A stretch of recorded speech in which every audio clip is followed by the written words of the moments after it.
Right, this is my second review today, and it's going to be on Iron Man 2, which came out last year.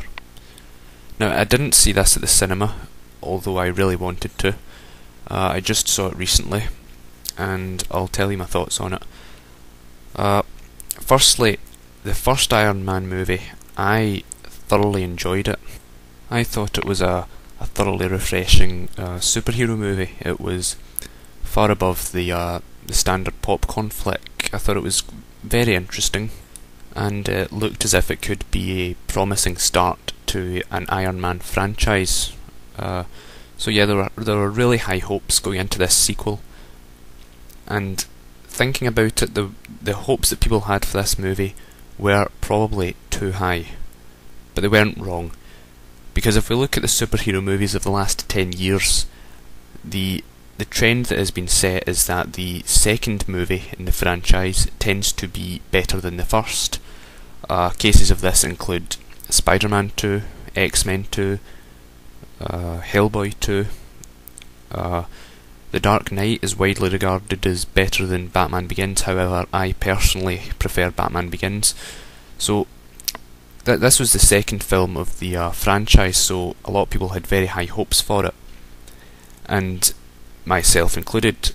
But going in and watching this, I was disappointed.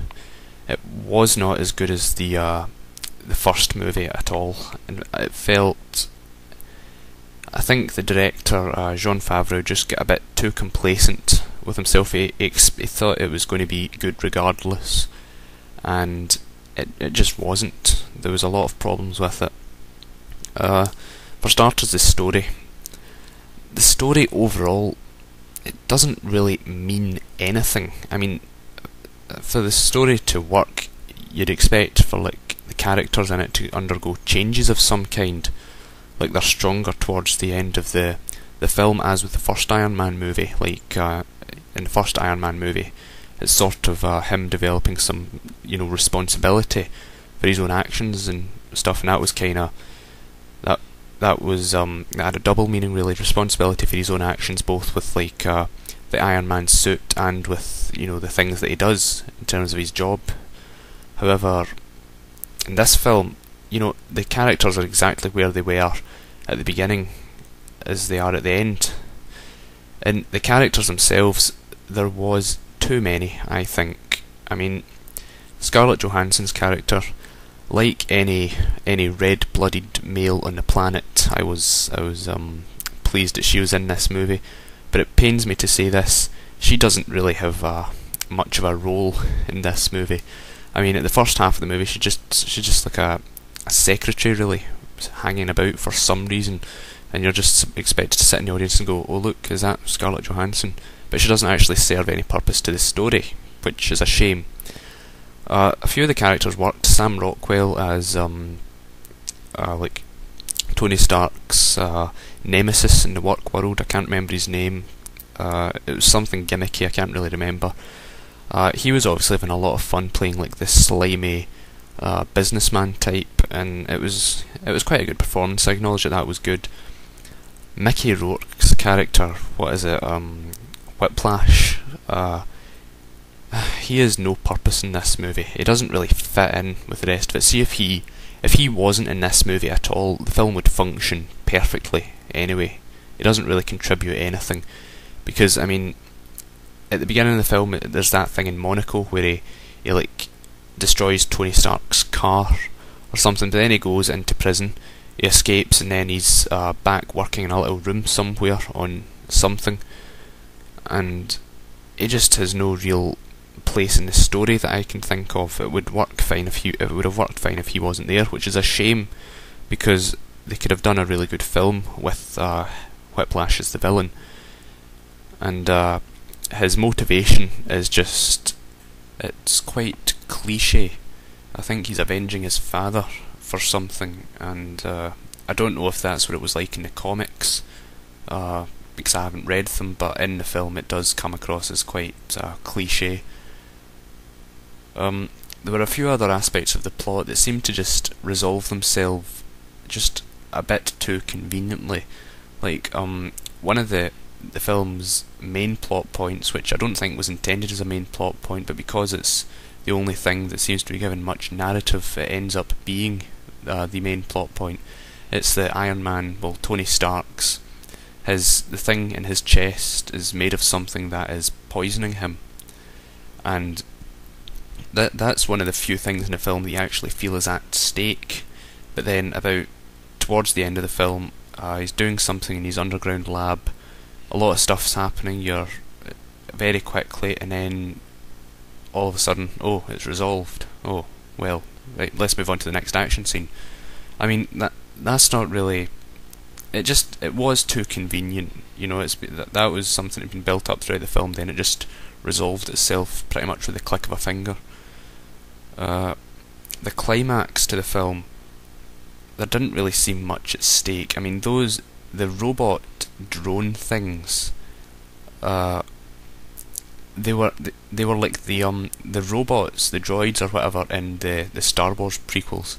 It's like they serve no risk in the film, and the hero just slices through them like butter, really.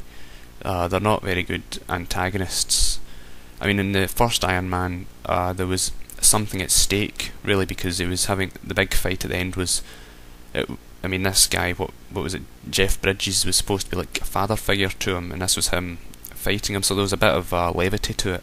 But with this, it's just Iron Man fighting a bunch of robot drones, and then you've got Don Cheadle as like his friend. They changed the character, like Tony Stark's friend. They changed the actor who played him between films for some reason. I don't know why. I thought in the first film, the actor they got to play him, I can't remember his name, but I think he was actually more suited to the role than Don Cheadle. Don't get me wrong, I think Don Cheadle's a fine actor, but I think that the guy they had to play the character in the first Iron Man was better at the role.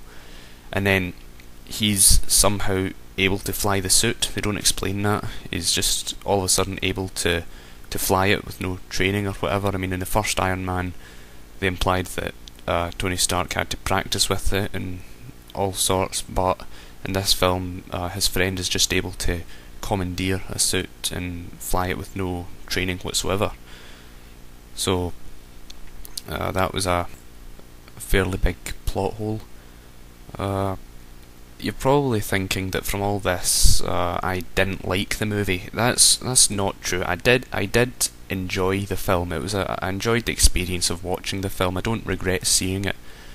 But if you compare it to the first Iron Man movie, and if you compare it to all the other superhero films, well, most of them that we've seen in the past 10 years, like Spider-Man, Batman, X-Men, it really falls below the mark. It kind of felt a bit like one of the Transformers movie, just in its tone. Really, it felt like Transformers, which isn't good. I didn't particularly like Transformers, but it felt like a popcorn movie without much substance.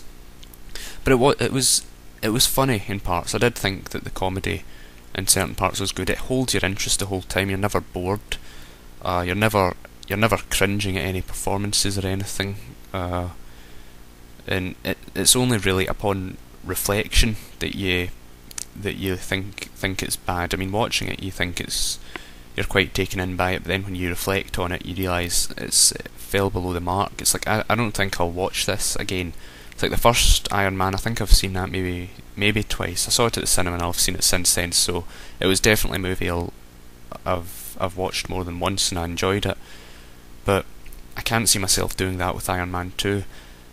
I mean, Robert Downey Jr. gives a good performance as he did in the first film, but his character doesn't really grow in any way during the film, which is a real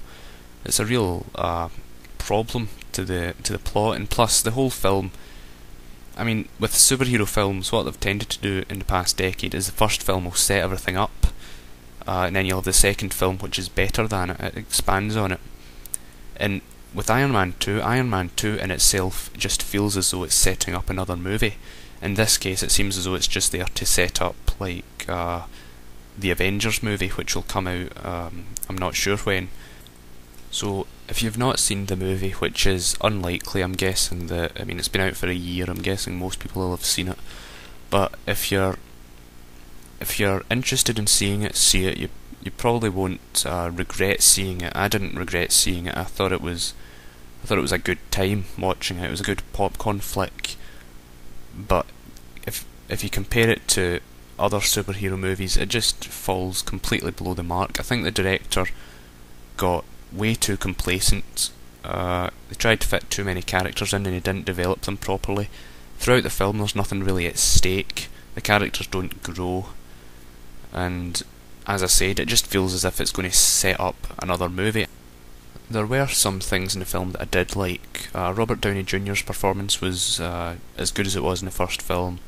I liked Sam Rockwell's performance as like the slimy businessman type person, and of course the soundtrack, AC/DC soundtrack. How can you not like that? But of course, to sum up, it was disappointing. Nowhere near as good as people expected it to be. And as an overall rating, I would give it a 6 out of 10. I think that's fair, because it was above average, I would say. In terms of superhero movies, it was way below the average, but as a film, it was just above average. It was good. It's fun, I would say, but it just doesn't give you a great movie watching experience.